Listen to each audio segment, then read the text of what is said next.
I tried to pull out a photo album and show her pictures of my daughter. She didn't want to have anything to do with that, and she took me by the hand and took me into my bedroom. She was very aggressive. In my bedroom, she asked me a question. She said, "Why aren't you married?" And I told her that Mom married my daughter's stepdad, who was an Arabic guy. And since she was 1 year old, I was in and out of court. Judges always telling Mom and stepdad, you have to release the child. You have to let the family see the kid. And it's very unhealthy for my daughter to be in that house.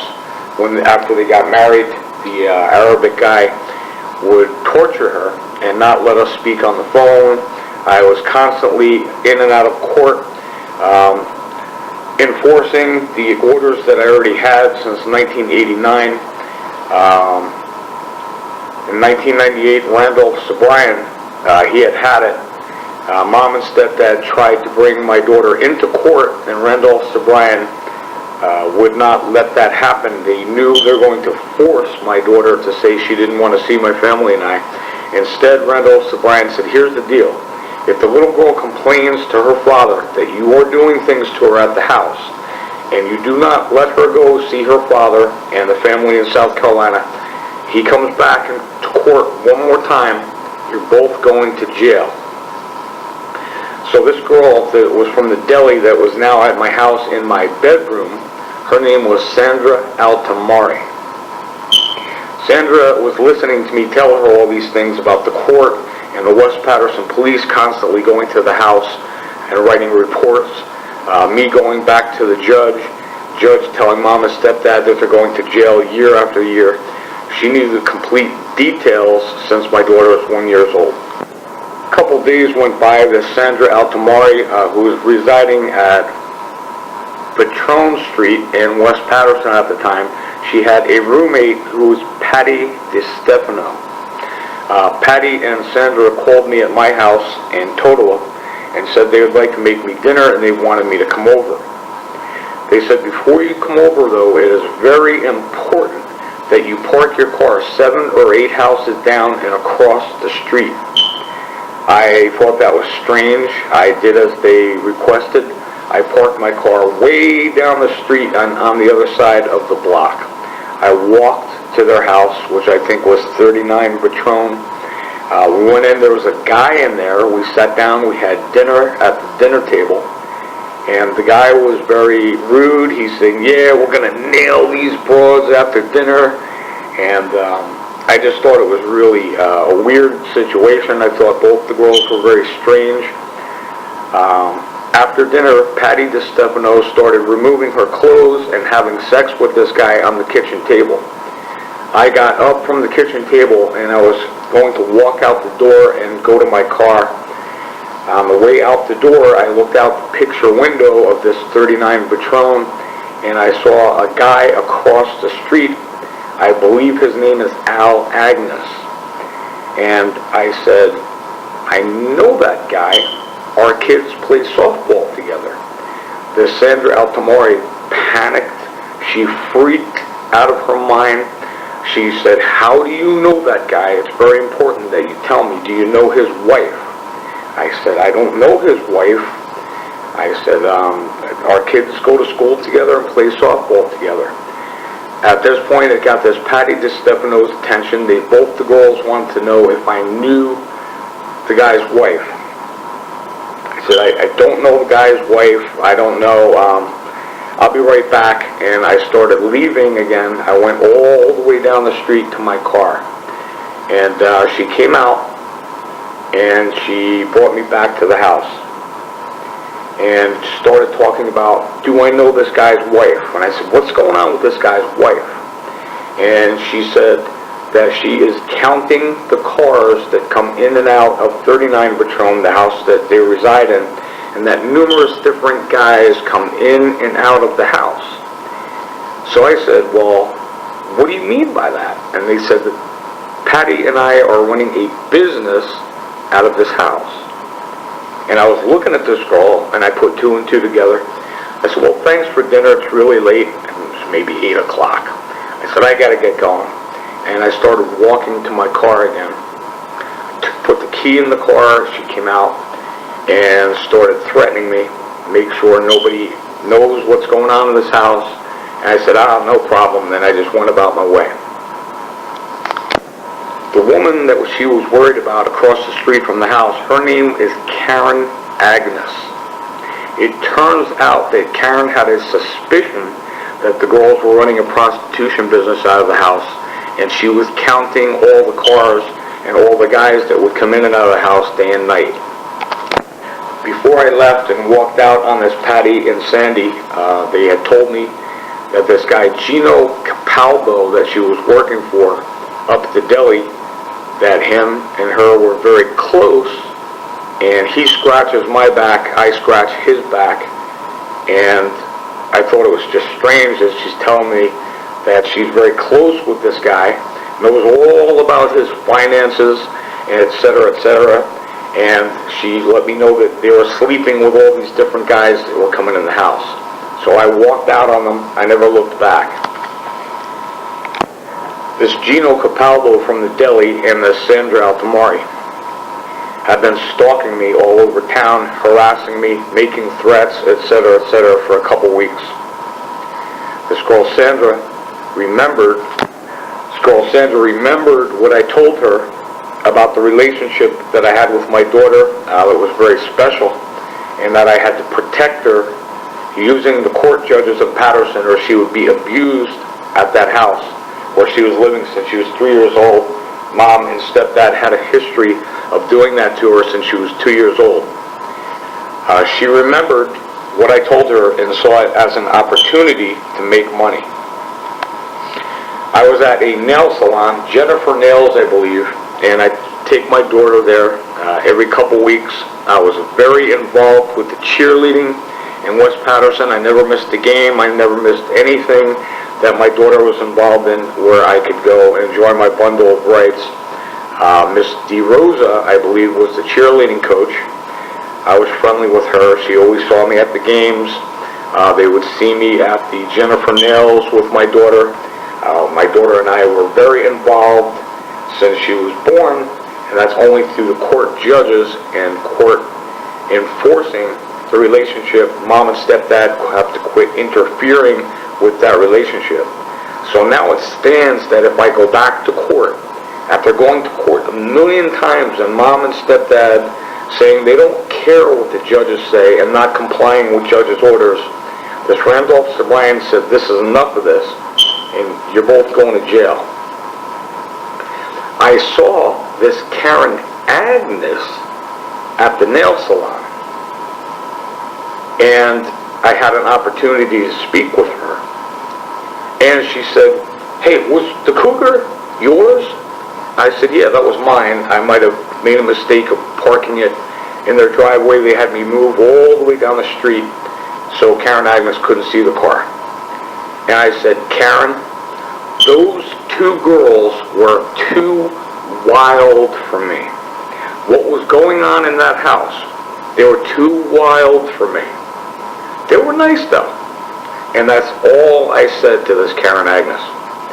The next day, Sandy's boyfriend, Gino Capalbo, I had my back to him. I was making coffee at the coffee station at this deli.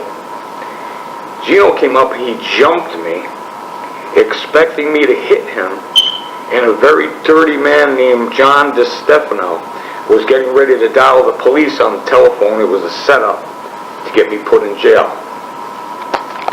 This Sandra Altimari and this Gino Capalbo, they were once again stalking me all over town.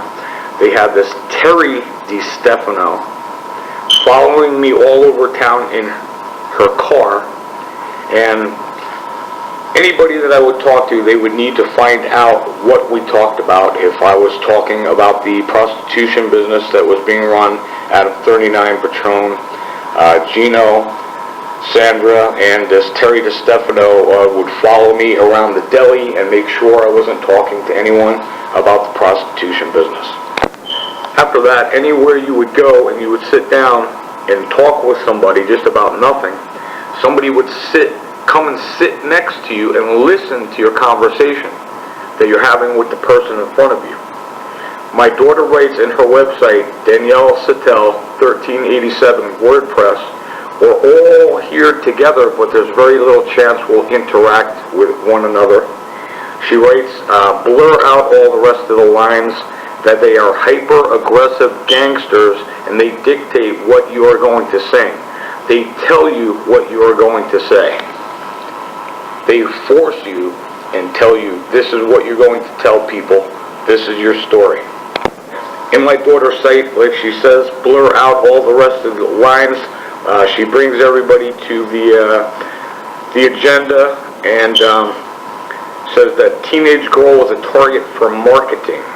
That's what this Sandra Altimari is all about. They have marketing, they market girls, and they have people come to the house and they sleep with them.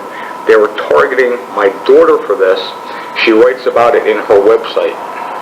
So once again, this Sandra Altimari knew the details since my daughter was 1 year old, 3 years old, 5, 7, 9, 11, going in and out of court, and the police constantly coming to that house and having them say, look, we have judge's orders here, you have to release the kid or you're going to go to jail. So the Sandra Altimari got in touch with this Karen Agnes, who was part of the cheerleading team, which my daughter was a part of, and Karen was pacing back and forth in front of me at a Butler football game. My daughter was in 8th grade. My entire family knew what this girl, Sandra Altimari, was putting this Karen Agnes up to, who was pacing back and forth in front of me. I looked at her, and I just thought to myself, I know you know the details and the history with my daughter and I in the courts. And if you go up to her mother, I will take your house. I will take your house away from you. That's the interaction I had with this Karen Agnes. She went up and got my daughter's mother's phone number for this Sandra Altimari, who I had nothing, absolutely nothing to do with. The next day, my daughter called me. She was hysterical and said, Dad, all these people are calling the house. You're going to have to go to court again to see me. I knew if I went to court, all I have to do is get in touch with this Randall Sobrian and Mom and Stepdad go to jail. I tape recorded my daughter crying and complaining that this Karen Agnes was one of the causes of this thing, and she was crying and telling me, Karen Agnes, I have that on tape just for liability purposes when we go to court and I sue this Karen Agnes. I saw this Sandra Altimari at the A&P parking lot, and she told me that she's convincing everyone that I go to the deli to see her, and I said, no, I go to the deli to talk to your boyfriend, Gino, because now I have to go to court to see my kid. I have to take days off work, I have to take 2 and 3 days off work and go to court. After court, I would go into the deli, and this guy, Gino Capalbo, would comment that I rape my daughter and I do sexual things to my daughter, and he knows I was in court. So I would try and talk to his customers and tell them the history and that these people are going to lose their houses. They're bribing the judges, and the Sandra Altimari is calling the judges. This Terry DeStefano would follow me around the deli and interrupt my conversations so nobody could ever hear what I was saying. As my daughter writes in her website, although we're all together here, there's very little chance we'll be able to interact with anyone. I went to the courts for the next 3 years. This Karen Agnes wiped me out financially, wiped me out. I had to go to court. I kept losing in court. I would go back to the deli after every court case. This dirty guy, John DeStefano, would say, it's very sad you can't see your daughter anymore because what we're doing, calling the judges. This Gino Capalbo would constantly comment on how he knows I'm going to court trying to see my daughter, and he would distract everybody. I would tell this Gino every single day, you are going to pay for this for the rest of your life. You, this Altimari, this Karen Agnes. This guy Gino would distract everybody and tell him that he has everybody baffled and confused.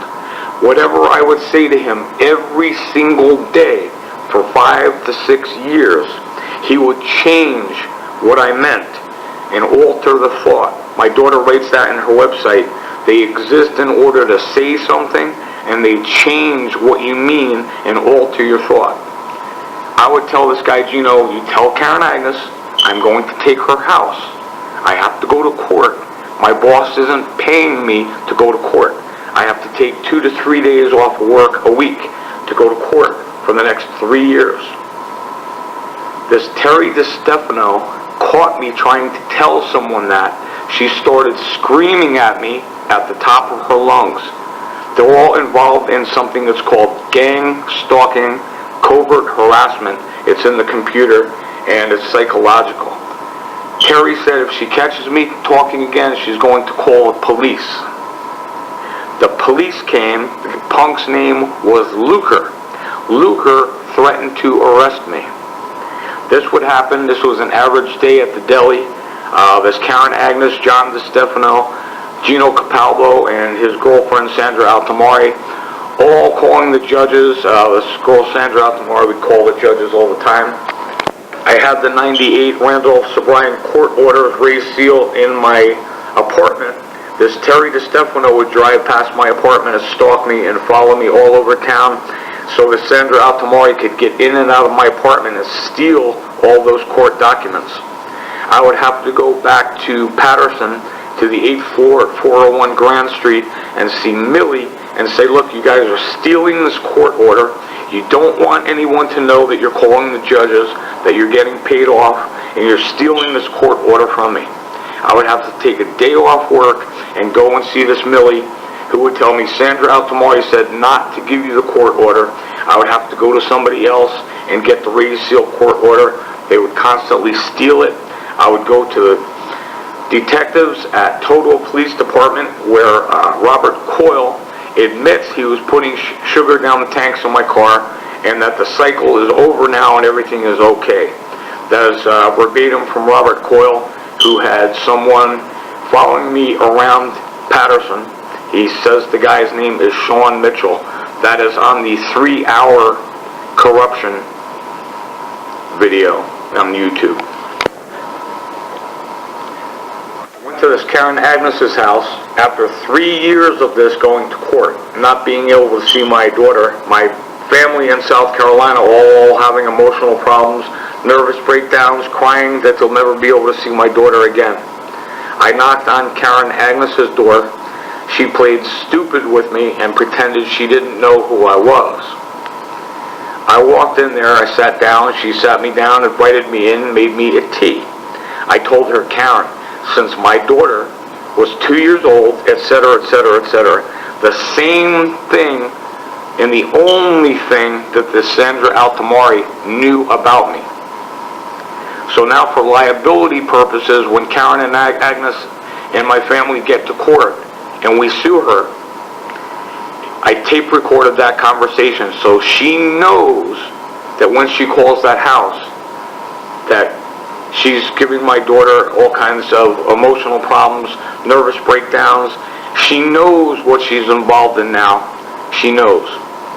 One, this Sandra Altimari told her all the details before she went up to my kid's mother. I told her all the details. That is why I was at Karen Agnes's house, just to tape record her. Karen thought everything I was telling her was hysterical. It was very funny. She told me that my phones were being tapped and that my daughter is coming to her and saying, Karen, I am having nervous breakdowns. The investigators are currently listening to those tapes of Gino Capalbo and Karen Agnes, their involvement with calling the judges and the bribery for liability suits, and their involvement with this girl Sandra Altimari. The tapes of my daughter crying, saying Karen Agnes is calling the house. You're going to have to go to court. And the very interesting part is the hour and 13 minutes that I was at Karen Agnes's house, me telling her, look, this is what's going on with my daughter since she was 2 years old. I don't have to go there and tell her that. I was just telling her to see if she wanted to keep her house. I was appraising her house while I was there. She said, well, your daughter will come around and see you. I went to the deli. When my daughter and I would go to the Newark airport, I would go to the deli and say, "Hi guys, we're going to Newark airport now for the court-enforced visitation," and let them know, "Hey, we're going to court. We're going to see Graham and Pop down south. We're going to the airport on a plane." The Sandra Altimari and Agnes ended that when they called my daughter's mother, and they got a payoff and started calling Judges Guzman and Capicello, who suspended my visitation and were stupid enough to put it on paper that I was macho and egotistical. My daughter's mother was supposed to go to jail. This Terry DeStefano, many other people in town would follow me. Everywhere I go, I look in my mirror, and Terry DeStefano is following me, and the court orders were missing from my apartment. I would have to continue going to this deli to find out if Gino Capalbo knew where I was. That worked out well. I went to the Bergen Record, 1 out of 1,000 places to report this Gino Capalbo, Karen Agnes, and Sandra Altimari. I saw a Muncie Alvarado who was crying her eyes out when I told her what was happening. After I left Muncie Alvarado at the Bergen Record, I went into the deli to see if this guy Gino knew I was there. He threatened me, said he would have the police come to my house, and there's no talking to reporters. After I left Karen Agnes's house, the police came to my house and brought me in and threatened me not to tell Karen Agnes and I would be jailed. The Sandra Altimari and Gino Capalbo and her friends were tapping my phone to make sure I wasn't telling anybody about the bribery, me having to go to court, or the prostitution business that they were running out of 39 Patron. Karen Agnes on her tape is mentioning that they are tapping my phone. I was able to talk to my daughter from payphones.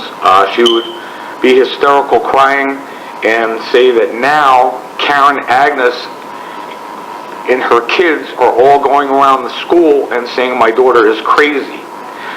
This Gino Capalbo would say that he would get psychiatrists and they would write reports on me to discount what I was saying and get me thrown into a psychiatric institution before I talked and anybody found out that he was seeing this girl Sandra.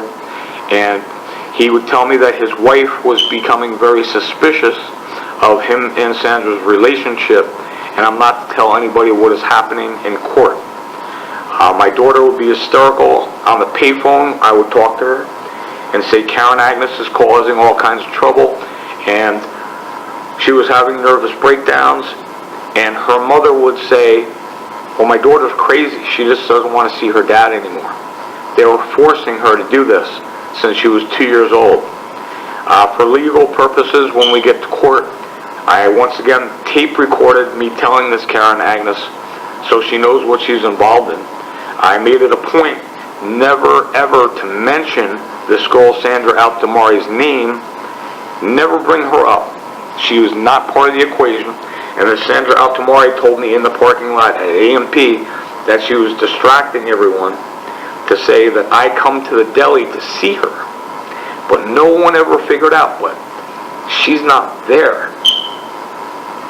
On reviewing the Karen Agnes tapes, conversations at her house, she said, Doug, you don't date anybody?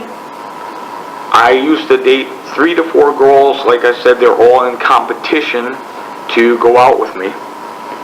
And I said, Karen, I used to know this girl, that girl, this girl, this girl. Sandra calls them all up and threatens them and tells them they are not to speak to me. I told Karen Agnes, reviewing that tape, that she sleeps with my boss, and she flew to Florida with my boss, and that she fired me from my job that I worked at for 12 to 13 years. Everything I told Karen Agnes she thought was funny. She tried to encourage me to stop going to the deli and move out of town.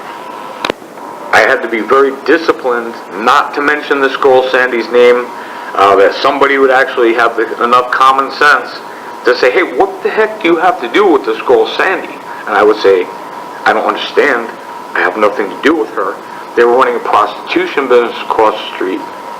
They have been stalking me and tapping my phone so nobody finds out about these things.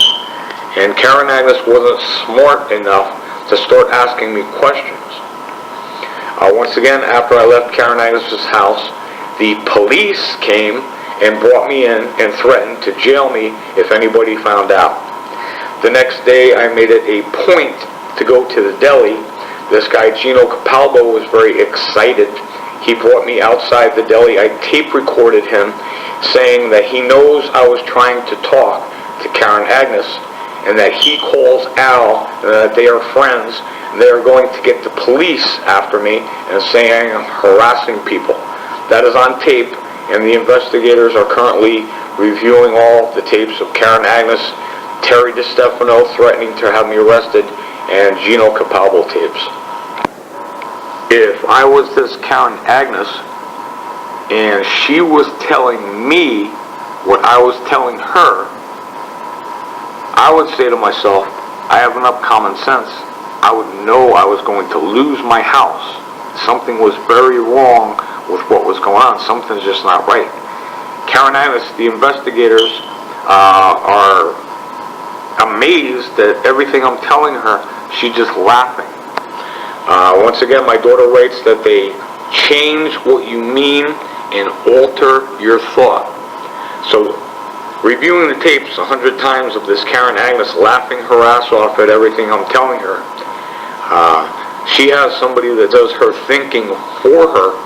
She doesn't have the ability to do her own thinking, or wasn't smart enough to start asking me questions. My daughter also writes on her Danielle Sattel 1387 page that she is being isolated. Karen Agnes said, well, why don't you date anybody? I told her word for word, well, Karen, I can't date anybody. This girl, Sandra, has me in isolation. She contacts everybody I've ever known and will not let me date anyone. That was for 4 years. Karen Agnes did not catch on. Once again, it really doesn't matter. The only reason I was at Karen Agnes's house or that deli was to tape record them. The liabilities for what they were doing to my family and I and calling the judges so we couldn't see my daughter anymore, the liabilities and consequences are severe. End of tape.